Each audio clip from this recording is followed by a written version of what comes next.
In the top stories, Leadership Matters returns on Tuesday. Trinidad and Tobago braces for 2022 dry season, and protests in Tunisia after decree issued for new judicial watchdog. Hello and welcome to the ZIZ Midday Newscast. Today is Monday, the 14th of February 2022. I'm Jason Davis. Nationally, the virtual series Leadership Matters with Prime Minister Dr. the Honorable Timothy Harris returns on Tuesday, February 15 at 8 p.m. with a focus on housing.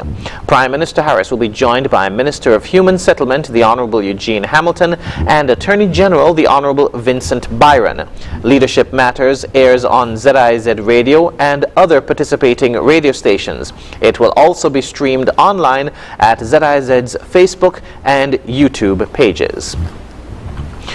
Prime Minister Dr. the Honorable Timothy Harris is reminding every employer who wishes to employ any non-national worker in St. Kitts and Nevis that they must do so in accordance with the existing labor laws. He emphasized this point during his monthly press conference on Thursday. Before you can bring a foreigner, or rather a non-national, into the country to work, you have to make application to national security.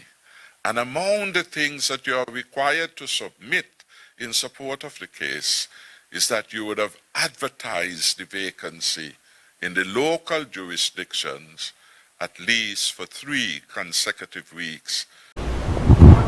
Prime Minister Harris noted that entities will be held responsible once they don't comply with the Federation's existing labor laws. We will hold strictly to that requirement to ensure that our nationals and residents here have a fair opportunity to benefit from any vacancies that may emerge in our Twin Islands space. Prime Minister Dr. the Honorable Timothy Harris. In other news, in the spirit of Valentine's Day, ZIZ Broadcasting Corporation is launching a new program focusing on love and relationships. In the Moment is a new talk show hosted by Unoma Allen, who leads a panel of guests discussing various aspects of love and interpersonal relationships. The panelists for the premiere episode are Carla Astafan, Lonzo Alexander, and Atiba Byron. The premiere episode will air on ZIZ TV tonight at 8:30, and segments of the show will be posted on ZIZ's social media pages. We now move to news on the regional scene. The Water Services Authority in Trinidad and Tobago is already preparing for the 2022 dry season, having refurbished and upgraded infrastructure to manage water supplies. TTT News reports. Have been put in place for the 2022 dry season. This from Chief Executive Officer of the Water and Sewage Authority, Sherlyn Shepard, who during a press conference on Saturday shared WASA's dry season water management plan for 2022. Mr. Shepard explained that the authority has been working closely with the Ministry of Public Utilities to manage this. Among the work done, rehabilitation of wells, pipeline installations, new boosters and refurbishment of water treatment plants. These measures include completion of several projects funded by the MPU under the Community Water Improvement Program, CWIP, to improve the service levels to underserved and unserved areas.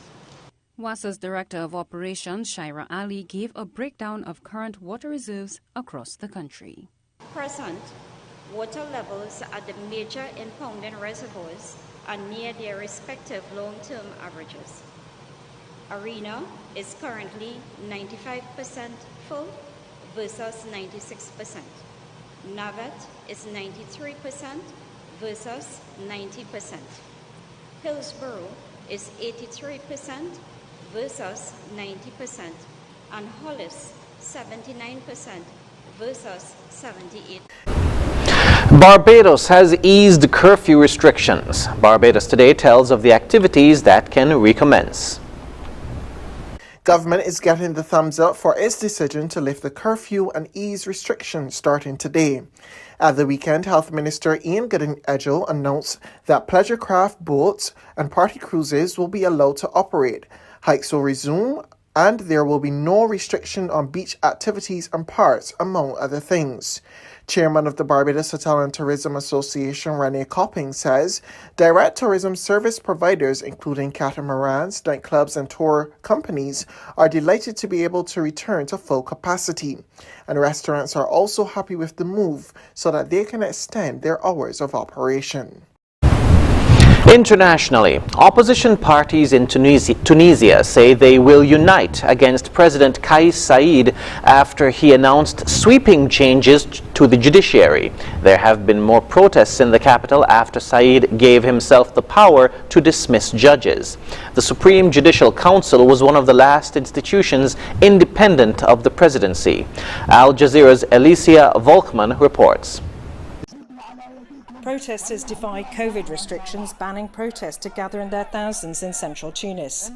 Their angry President Kais Saied has dissolved Tunisia's judicial watchdog, the Supreme Judicial Council, and his latest law gives him near total control over the appointment and dismissal of judges.